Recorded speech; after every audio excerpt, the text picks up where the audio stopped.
अस्सलाम वालेकुम dear students, my name is Adam Ali Memon. अॼु असांजो टॉपिक आहे बाइनरी रिलेशन ऐं उन सां रिलेटेड जेके भी क्वेश्चन एक्सरसाइज 1.3 में थियनि था उहे सॉल्व कंदासीं। Binary relation is just a subset of A cross B. जेको बाइनरी रिलेशन हूंदो आहे जस्ट सबसेट हूंदो आहे ए क्रॉस बी जो। मिसाल ॾिसो, ए हिकिड़ो सेट आहे जंहिंमें 1 2 3 एलिमेंट्स आहिनि। बी हिकिड़ो सेट आहे जंहिंमें ए कामा बी एलिमेंट्स आहिनि। असांखे हिनजी ए क्रॉस बी लहणी आहे।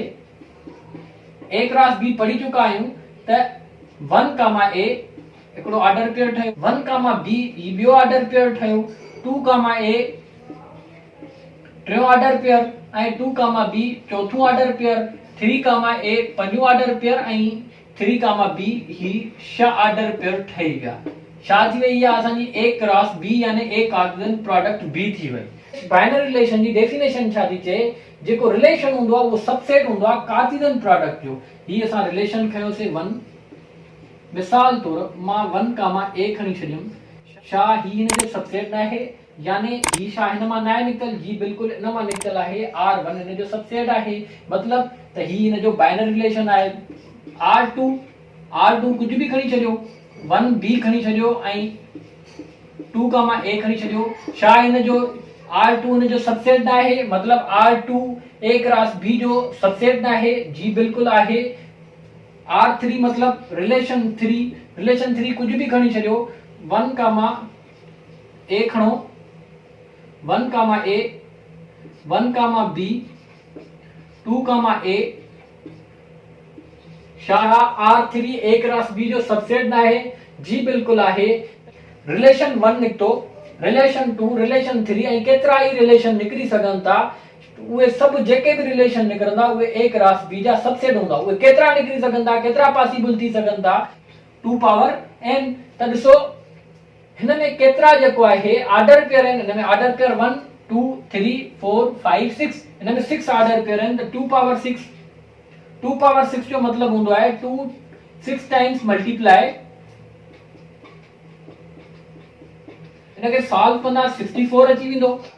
जे सेट जा 6 ऑर्डर पेयर निकरनि उन जा 64 रिलेशन ठही सघनि था। बाइनरी रिलेशन उन जा 64 ठही सघनि था।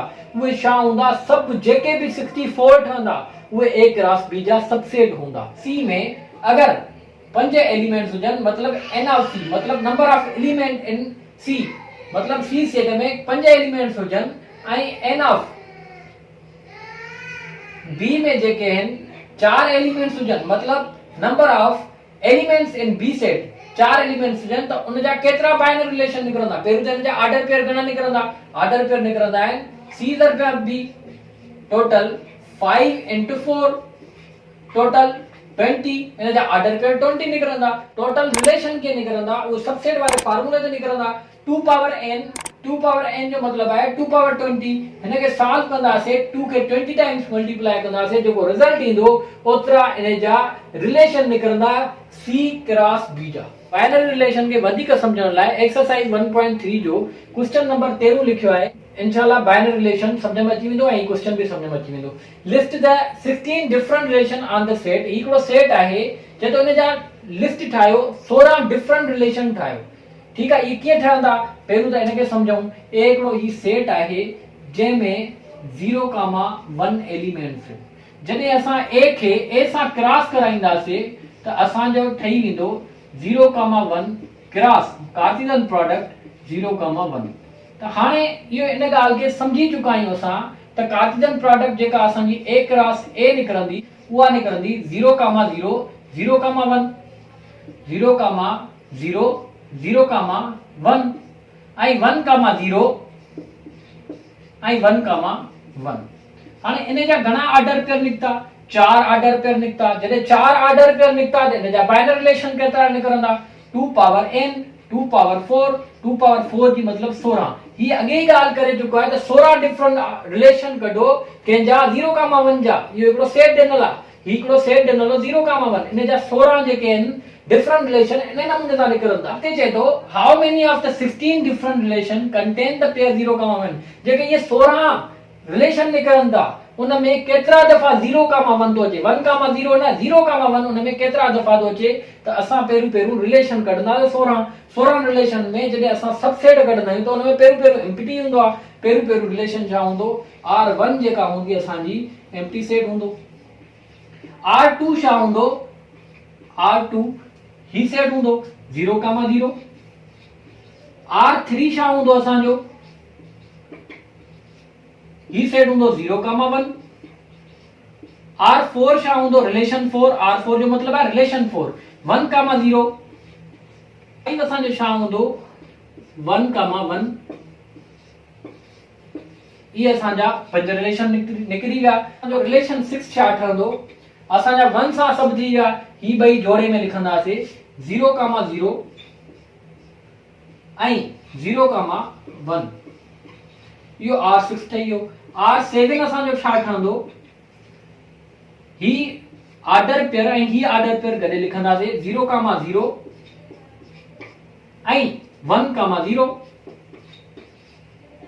R8 असांजो छा ठहंदो, R8 ही ऑर्डर पेयर ऐं ही ऑर्डर पेयर गॾु लिखंदासीं 0,0 ऐं लास्ट वारो 1,1।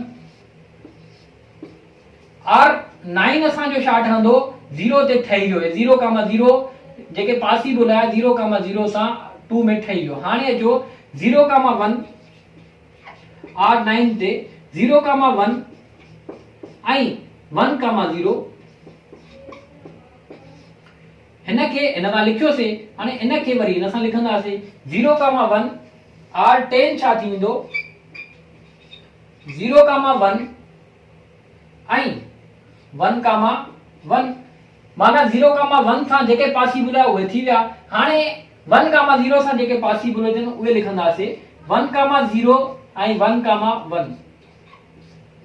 त इहे छा हुया, इहो बि थी वियो। उन खां पोइ 3 में हे 2 में ठही विया, 1 में ठही विया, 2 में। हाणे इहे असांजा 11 रिलेशन ठही विया। बाक़ी असांखे टोटल 16 रिलेशन पूरा करणा आहिनि। जा टोटल 16 रिलेशन ठहंदा त पहिरियों असां ही टई गॾु लिखंदासीं। त असांजो रिलेशन नंबर 12 आहे, रिलेशन नंबर 12 आहे 00 01 10। इहो रिलेशन नंबर 12 ठही वियो। रिलेशन नंबर 13 कीअं ठहंदो, ही खणो ऐं हिनखे खणो ऐं हिनखे खणो, ठीकु आहे। त रिलेशन नंबर 13 जेको असांजो ठहे थो 0,0, ठीकु आहे, 1,0,1 ऐं 1,1।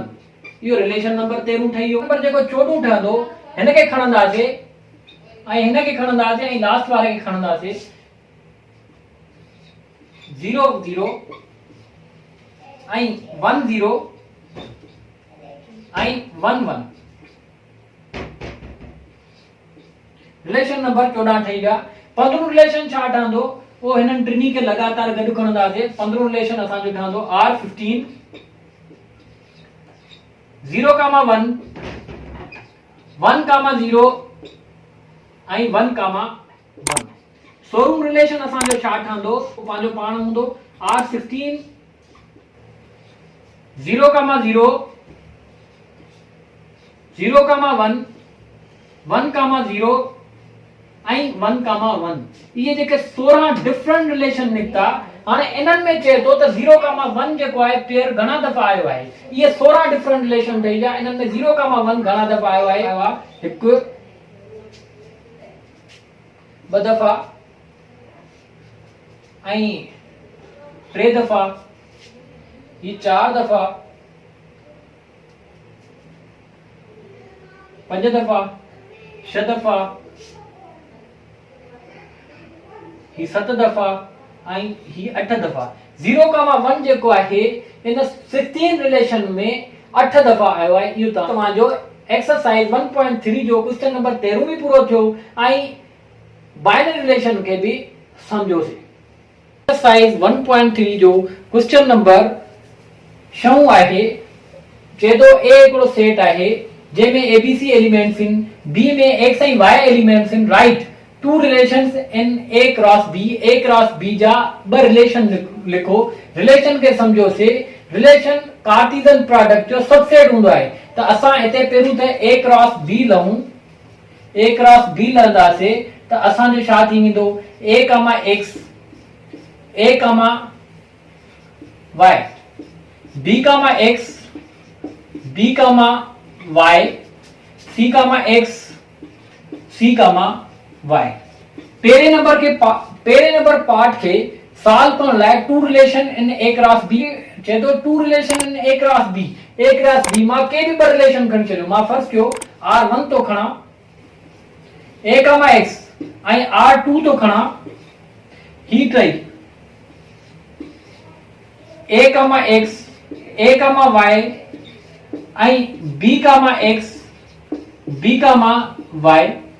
इहो छा थी वियो असांजो r2 थियो r3, पर हिन में चई सिर्फ असांखे two relation in a cross b, ब रिलेशन खणो a क्रॉस b मां, ऐं इन ई नमूने सां b क्रॉस a मां भी ब रिलेशन खणो, b क्रॉस a लहंदो उन मां ब रिलेशन खणो। उन खां पोइ चए थो three relation in a, Baba a cross a लहंदो उन मां टे रिलेशन खणो, कहिड़ा भी खणो। पोइ नेक्स्ट तो चए all relation in b, Baba b cross b कंदो, जेके भी रिलेशन ये सब खणंदो। इहो असांजो क्वेश्चन नंबर 6 थी वियो एक्सरसाइज 1.3 जो जेको बाइनरी रिलेशन ते हुयो।